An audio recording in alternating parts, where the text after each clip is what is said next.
तो hello friends, मैं हूं सिद्धार्थ पांडे। आपका स्वागत करता हूं सिद्धार्थ एजुकेशन में। आज हम वो सारे फॉर्मूलाज कवर करने की कोशिश करेंगे जितने मैथ में क्वेश्चन पेपर मतलब जितने मैथ के क्वेश्चन पेपर में यूपी बोर्ड 2025 के एग्जाम में आने वाले हैं। वो सारे फॉर्मूलाज कवर करेंगे। चैप्टर नंबर 1 से लेके चैप्टर नंबर 14 तक जितना आपके सिलेबस में है उतना पूरा बताया जाएगा। जितना सिलेबस में नहीं है वो भी हम कवर करने की कोशिश करेंगे। तो आपके पास चैप्टर 14 है, पूरे 1 से 4 तक हैं, मतलब जो चैप्टर हैं वो 1 से चैप्टर 14 तक है। तो एक वीडियो में अगर हम ये पूरा कवर करने की कोशिश करेंगे, जितने फॉर्मूलाज हैं अगर हम एक वीडियो में पूरा कवर करने की कोशिश करेंगे तो आप भी बोर हो जाएंगे और शायद वीडियो बहुत लंबी भी हो जाएगी और मजा नहीं आएगी। तो इसीलिए मैंने इसे कई भागों में बांटा है। इधर आपके सामने जितने सारे चैप्टर हैं वो सारे दिख रहे हैं, कितने चैप्टर हैं आपके पास अवेलेबल। ओके, तो उसमें से हम लगभग एक पार्ट से लेके 4 पार्ट 5 पार्ट तक कोशिश करेंगे कि हम पूरा कवर कर लीजिए। और मतलब कि जो त्रिभुज का चैप्टर है उसे हम अलग करने की कोशिश करेंगे क्योंकि वो थोड़ा बड़ा जाने वाला है, इसलिए हम छोटे छोटे क्वेश्चन से उठाते हैं। तो सबसे पहले चैप्टर नंबर 1 आपके सामने है, वास्तविक संख्या। इसे संख्या पद्धति के नाम से भी जाना जाता है। विभाजन प्रमेय का एल्गोरिथम के अनुसार यहाँ पर फॉर्मूले जो हैं वो हमारे सामने दिए गए हैं, आप देख सकते हैं। तो यहाँ पर पहला फॉर्मूला है भाज्य बराबर भाजक गुणे भागफल गुणे शेषफल। तो अब हम इस फॉर्मूला को थोड़ा समझेंगे। यहाँ पर जैसे देखते हैं हम, ये हुआ तो यहाँ पर हम लिखते हैं 4, यहाँ पर लिखते हैं 11। ओके, तो अब देखेंगे तो 4 2 जा 8 हो जाएगा और यहाँ पे कितना बचेगा, यहाँ पे बचेगा 3। तो यहाँ पे जैसे दिया हुआ है भाज्य बराबर भाजक गुणे भागफल गुणे शेषफल, तो यहाँ पर देखिए ये हो जाएगा भाज्य, क्या ये हो जाएगा भाज्य, और ये हो जाएगा जो डिवाइड के अंदर दिया हुआ है ये हो जाएगा, ये सॉरी सॉरी सॉरी सॉरी ये हो जाएगा भाजक और ये हो जाएगा भाज्य। ओके, ये भाजक होगा, ये भाज्य होगा, ये होगा भागफल। ओके, ये क्या होगा, ये होगा भागफल और ये होगा शेषफल। क्या होगा, ये होगा शेषफल। ओके, इस फॉर्मूले का मतलब जो दिया हुआ है वो यही है। ओके, तो उसके बाद अपने पास दूसरा फॉर्मूला कौन सा है, अपने पास जो है वो दूसरा फॉर्मूला कौन सा है। एक चैप्टर से में हमने उतने फॉर्मूले उठाए हैं जितने फॉर्मूले पेपर में आएंगे, जितने फॉर्मूले से क्वेश्चन बनेंगे केवल हम उतने ही फॉर्मूले यहाँ पर लेके आए हैं, जो कि इंपॉर्टेंट है, जिससे क्वेश्चन बनना तय है कि क्वेश्चन आएगा। 7 सेट बनते हैं, सातों सेट के क्वेश्चन आएंगे।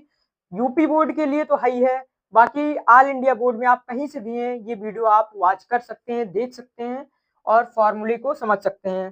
तो अगला फॉर्मूला, फॉर्मूला नंबर 2 अपने सामने है, ए बराबर बी क्यू, ए बराबर B Q plus are.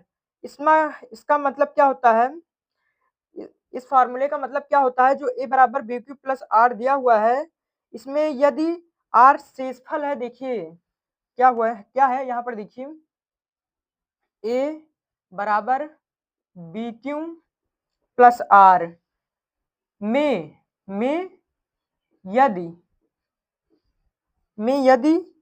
Are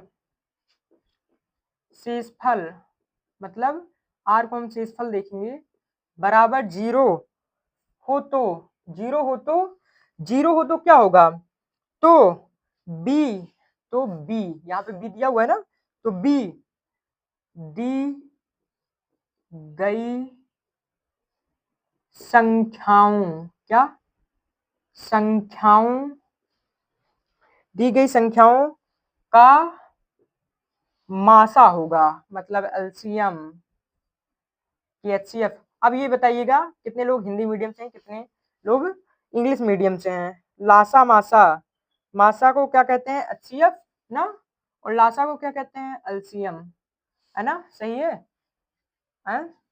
सही है, कमेंट में एक बार बताइएगा जरूर। ओके, तो ए बराबर बी क्यू प्लस आर में यदि आर बराबर शेषफल है तो बराबर 0 हो, तो मतलब कि जो ये दिया हुआ है इसमें यदि आर बराबर 0 हो तो आर क्या है, शेषफल, तो बी दी गई संख्याओं का मासा होगा। यहाँ पर फॉर्मूला आपके सामने लिखा हुआ है। ओके, और अपने पास दूसरा फॉर्मूला कौन सा है? दूसरा फॉर्मूला कौन सा है? अगर आपको पीडीएफ चाहिए तो आप चैनल पे जाएंगे तो वहां पे डिस्क्रिप्शन बॉक्स में व्हाट्सएप की लिंक दी हुई है, वहां से ग्रुप ज्वाइन कर सकते हैं, वहां पर पीडीएफ आपको दे दिया जाएगा। ओके, अब यहाँ पर तीसरा फार्मूला अपने पास क्या है? देखिए यहाँ पे पहला बहुपद गुणे दूसरा बहुपद बराबर दोनों का मासा गुणे दोनों का लासा। ओके, तो यहाँ पर ये फॉर्मूला दिया हुआ है, तो ये तो समझ में आ ही गया होगा। चौथा फॉर्मूला नंबर 4 देखें तो यहाँ पर देखिए, यदि P बटे Q में Q के गुणनखंड में केवल 5 हो तो 2 हो या दोनों हो तो P बटे Q 7 दशमलव रूप में होगा। ओके, एग्जाम्पल जैसे 1/25,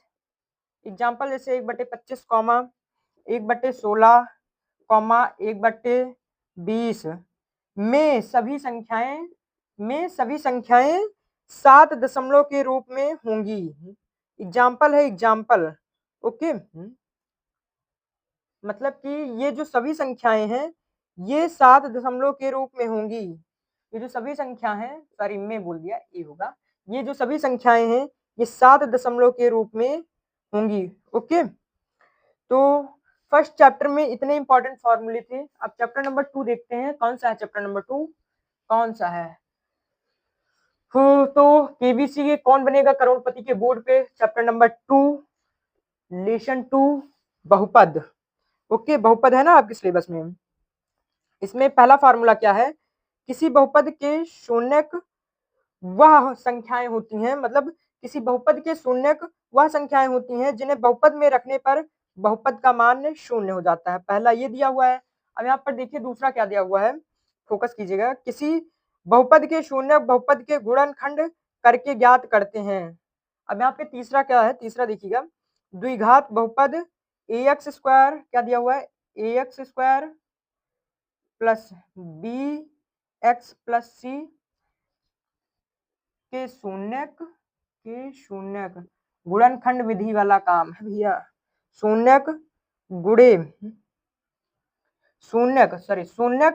अल्फा तथा बीटा हो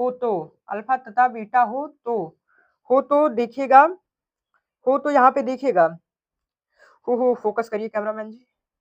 यहाँ पे हो तो शून्यकों का योगफल यहाँ पे अल्फा प्लस बीटा बराबर क्या होगा?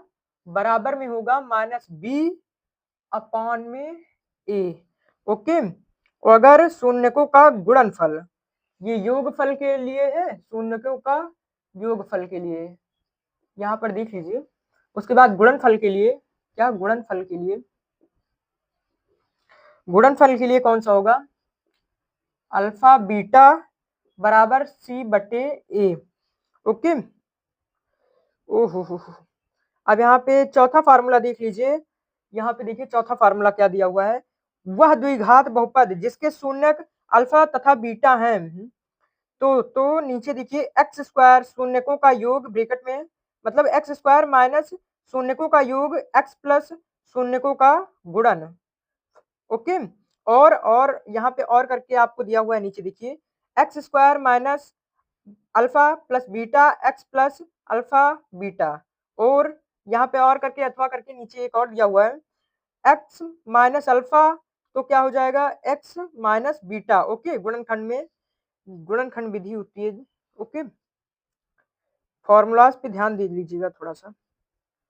अब यहाँ पर आपके सामने ये जो चार्ट दिया हुआ है, ये जो चार्ट आपके सामने बना है, इस पर भी थोड़ा ध्यान देंगे। दो चर वाले रैखिक समीकरण। ओके, पहले इसे हम करते हैं क्लीन, ओके, इसे करते हैं क्लीन।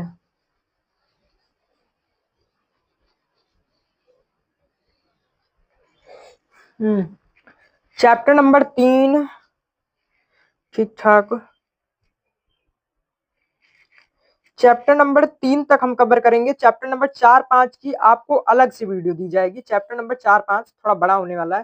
तो यहाँ पर देखिए जो आपके सामने फॉर्मूलाज लिखे हैं, फॉर्मूला नंबर 1 यहाँ पर आपको देखिए ऐसा दिया हुआ है कि a1x प्लस b1y बराबर c1।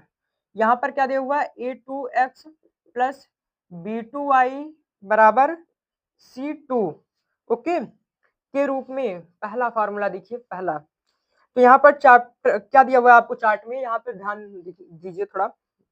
अगर a1 अपॉन में a2 it is not equal to b1 upon में b2 है अगर, तो क्या होगा, तो होगा अद्वितीय हल। और उसके बाद यहाँ पर देखिएगा आगे नंबर 2 पे रेखाएं प्रतिच्छेदी होंगी और सुसंगत हल होंगे ओके। और यहाँ पर दूसरा क्या हो जाएगा, जब होगा a1 अपॉन a2 बराबर b1 अपॉन b2 बराबर c1 अपॉन c2, तो इसके अनेक हल होंगे, रेखाएं संपाती होंगी और सुसंगत हल होंगे। कौन से सुसंगत हल होंगे, दूसरा देखिएगा। और यहाँ पे तीसरा क्या दिया हुआ है, तीसरा दिया हुआ है आपको a1 अपॉन a2 बराबर b1 upon b2 is not equal to c1 upon c2, कोई हल नहीं होंगे, रेखाएं समांतर होंगी और असंगत हल होंगे ओके। तो ये चार्ट ध्यान से देखिएगा। उसके बाद अपने पास जो दूसरा फॉर्मूला है वो आपके कौन बनेगा, करोड़पति के बोर्ड पे हाजिर होता हुआ। पढ़िए फॉर्मूला को, पढ़िए भाई।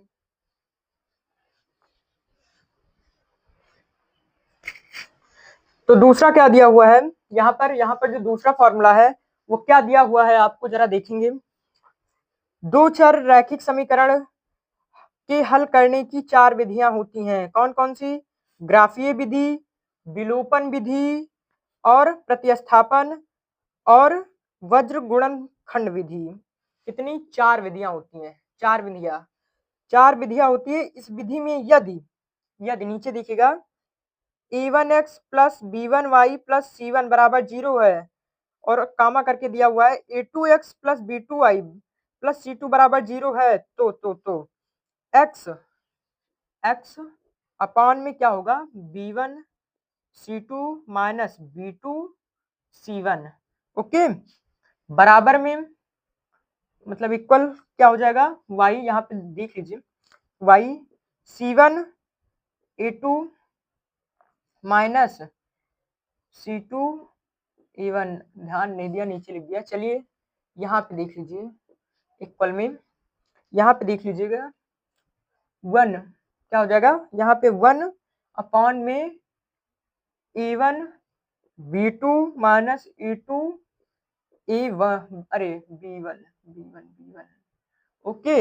इतने सारे फॉर्मूलाज होंगे, मतलब ये जो दिया हुआ है आपको यहाँ पर, जो दिया हुआ है a1x plus b1 y plus c1 बराबर 0 और a2x plus b2y plus c2 बराबर 0, उसी के रूप में ये प्रश्न जो है वो दिया गया है। तो चैप्टर 4 के लिए हम आपको अलग से वीडियो देंगे, 4-5 के लिए क्योंकि ये 2 चैप्टर जो है बहुत बड़े हैं, तो उनके लिए अलग से वीडियो लाएंगे।